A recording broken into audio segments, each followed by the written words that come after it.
Ladies and gentlemen, happy New Year's Eve. Welcome back to the channel. Appreciate you guys coming over. I thought I did this video, but it was the 60s. We're back on the Recollection Road channel, Recollection Road. We got 13 things from the 1970s. Kids today will never understand. Hope you guys are having a good time. Staying safe. If you're drinking tonight, please don't drive. Please. All right. I'm excited for this. I'm chilling.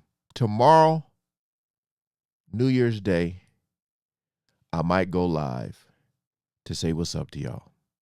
All right, so we ain't gonna waste no more time. I'll leave the link to their channel as always in the description.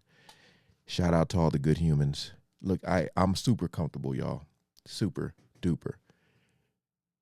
You want to see this whole outfit? Go on my Instagram, Jamel, aka Jamal. Let's jump right into it. There are some things that are unique to the decade that we grew up in. The 1970s was no different, having a distinct style that is easily recognizable, even to newer generations. But aside from the obvious disco and bell-bottom trends, there were more minute details that people living during that time will easily recognize. So here are 13 things from the 1970s that kids today would never understand. Minute. Let's see. This was the era, man. Options for watching TV were very different during the 1970s. For one, there were really only 3 TV channels plus public broadcasting. That's right, just 3. No streaming services, no endless options. You'd also have to get up and manually turn the dial to change channels. It was a time in which we waited for our favorite shows. My father made me do that. And this was in the 80s. I forgot how old I was. I want to probably say about 85, 86, maybe 87. I remember he was called. I was in the living room and he was in his room, him and my mama. And I heard, Jamel. And I come in the room, walk down that long hallway. And he's like, I need you to turn this TV for me. I said, man, even as a kid, that young, I was like, man, like, you couldn't. And I think we had pliers too, because I think the knob might have been broken. If you know, you know. Which included nightly shows that were popular and Saturday morning cartoons. It was a big deal when you could pour a big bowl of cereal and binge hours of your favorite animated shows. Look at but that. With the limited options on the television, it's no wonder kids spent so much time outside. Well, that and the fact that some parents made their kids go outside and play. Boy, it looked too big for a bottle. During the 70s, making a mixtape was an art form. It took patience and dedication to sit by the radio for hours, waiting for the right song to be played. It didn't matter how good your timing was either, because pushing down the play and record buttons at precisely the right time still sometimes had the DJ talking over the intro. And that was just part of the charm. Cassettes had their quirks too, like when they got tangled and you would have to use a pencil to wind them back in. Cassettes made it pretty easy to create what we know today as a playlist, and this was the first time we could listen anywhere we wanted. Dude, that with the pencil. Did you ever run around the house and pretend you were Superman or Batman? Well, if you did during the 1970s, then you most likely had on a pair of superhero underoos. Yep. For many kids, they served a dual purpose. They were underwear and part of a costume when you were strutting around the house feeling invincible. Superhero underoos were more than just clothing. They were your identity, especially the ones that matched the actual superhero outfits. Nowadays, kids can never appreciate their underwear in the same way. You got some grown men who probably still wearing them drawers. Recollection Road is proud to partner with Life Story Pro. Watch until the end of this video to learn more about preserving your loved one's stories in a beautifully printed book, which makes the perfect gift. Visit lifestorypro.com/recollection to get started. Recollection. During the 1970s, record stores were not just places to buy music. They were social gathering spots. Just like the mall of the 1980s, young people would hang out with friends, browse through vinyl records, and even listen to albums before they purchased them. Store employees at this time were also music enthusiasts, and they would recommend hidden gems. It also wasn't uncommon for you to strike up a conversation with a stranger who was into the same music as you. So the local record store was a special place, and yet another experience that is hard to replicate today. I can never recall going into a record store Hitchhiking during the 1970s was surprisingly easy and acceptable. when I was younger. Never recall going into a record store. Now, my father had that crate with a lot of records in it, but I never stepped foot into a store until I got older. Hitchhiking again. This still is crazy to me that this is even a thing.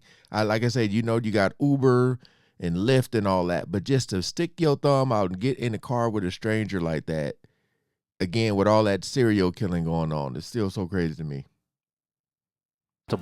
It was very common to see people thumbing a ride on the side of the road. Drivers would often not hesitate to pick up hitchhikers, and it was seen as a way to help out a fellow traveler. There was more of a sense of camaraderie on the open road back then, and that's hard to understand in today's world. Very. But it wasn't without risk, and there was still a chance you might encounter a few weirdos, and that was just part of the fun. Nowadays, it's illegal to hitch free rides in many places, but back then, it wasn't unusual to find a service member, a student, or even a hippie thumbing for a ride. Or even the people picking you up. When you think back to the 1970s, Sorry, even the person getting picked up. What if they crazy? You know? men had When you think back to the 1970s, men had some serious style. They had Yeah. manly mustaches, sideburns, big hair, and that distinct aroma of aftershave wafting around them.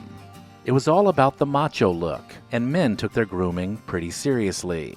This was also coupled with some pretty bold choices in clothing too, and as long as you could leave a couple of buttons undone so you could show off your hairy chest, you were good to go. Nothing quite matches the swagger men had in the 1970s. 70s swag, man. Unmatched. And speaking of grooming, ladies too had their own unique products to give them that 1970s look. Sun-In was all the rage, promising sun-kissed highlights. Women would spray it into their hair and head outside hoping for those perfect golden locks. And who doesn't remember the smell of Love's Baby Soft, a signature scent from the 1970s? The sweet, youthful fragrance was a defining smell that had all the girls wearing Baby Soft. But I'm not sure the ad campaign would fly today. I don't think so. When the telephone that hung in the kitchen rang, it was always answered. This was before caller ID, so people had no idea who was calling. Oh, yeah. Can you imagine? You didn't know if it was your best friend or a sales call, which meant there was a chance that you might recognize the voice on the other end and spend some time getting twisted up in the phone cord while you talked. Or you might be yelling across the house to let someone else know the call was for them. Today's kids might find it unbelievable that we willingly picked up the phone without the slightest clue as to who was on the other end. Yeah. Dang, man. To best capture the moments in the 1970s, you absolutely needed a Polaroid camera. The idea of hitting the button and instantly getting a picture developed was gratifying, but you had to be selective because each roll of film only had a certain number of pictures. And then there was the practice of shaking the picture to help it develop faster, which was just a myth. But you couldn't take the bulky Polaroid camera with you everywhere, so there were also photo booths that were strategically placed where teenagers congregated. Places like arcades, malls, and roller rinks were ideal, so best friends and couples could capture the day with a series of goofy and fun pictures. I don't think I've ever did that until I met my wife. If you were to step back in time and visit a 1970s kitchen, you'd probably find a fair share of mushroom-themed decor. Mushroom plates, mushroom curtains, mushroom remember. wallpaper. They were everywhere. Everything back then seemed to have an earthy aesthetic, and mushrooms must have been the perfect fungus to represent that style. I guess you'd call it charm, and every corner of the room seemed to be inspired by it. Somebody had it in their house. I don't know who it was. As you waited for the weekend and that special morning of cartoons, you also needed a sugary cereal to help you enjoy it. The 1970s was all about finding the best surprise toy inside the cereal box. Kids would beg their parents for a certain brand of cereal, not because of the taste, but because of the toy. It may have been a silly game or a small figurine, but it was like finding a treasure when you dug down to the bottom of the box and pulled out the prize. This excitement made morning cereal more than just breakfast, which is much different than today. Special K.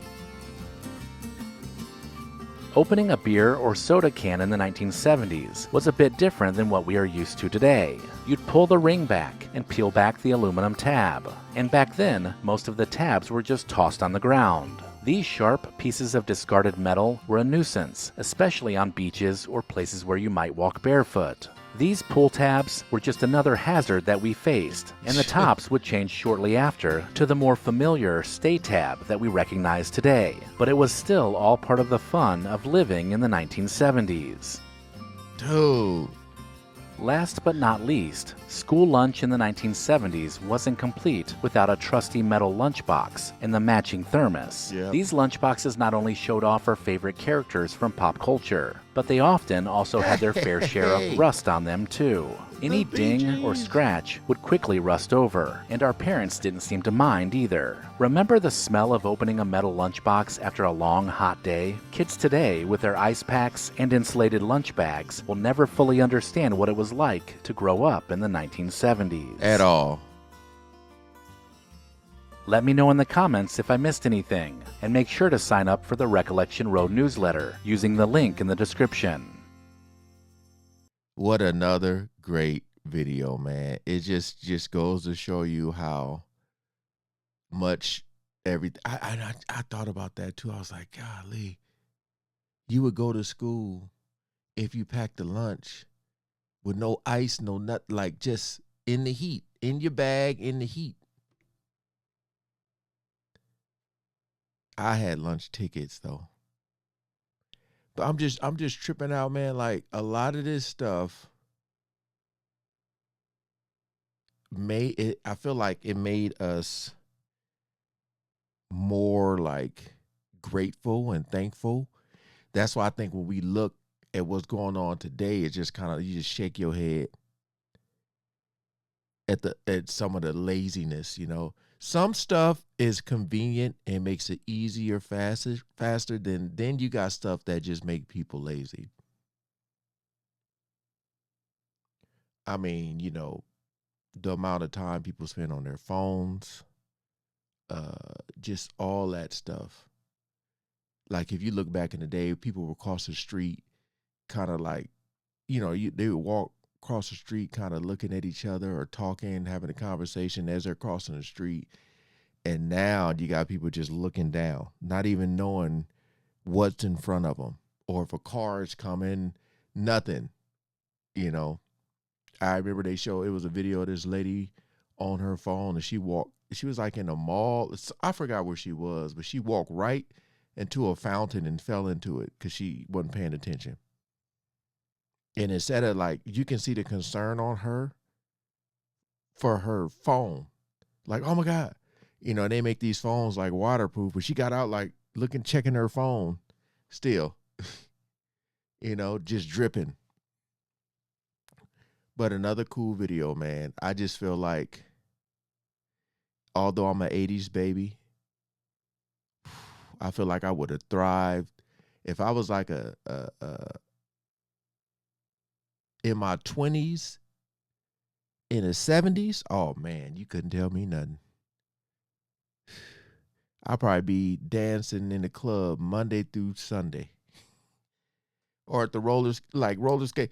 I would have been dancing, just because I would want to go and put on an outfit, comb out my afro, put on that butterfly collar shirt, and just dance. You couldn't tell me nothing.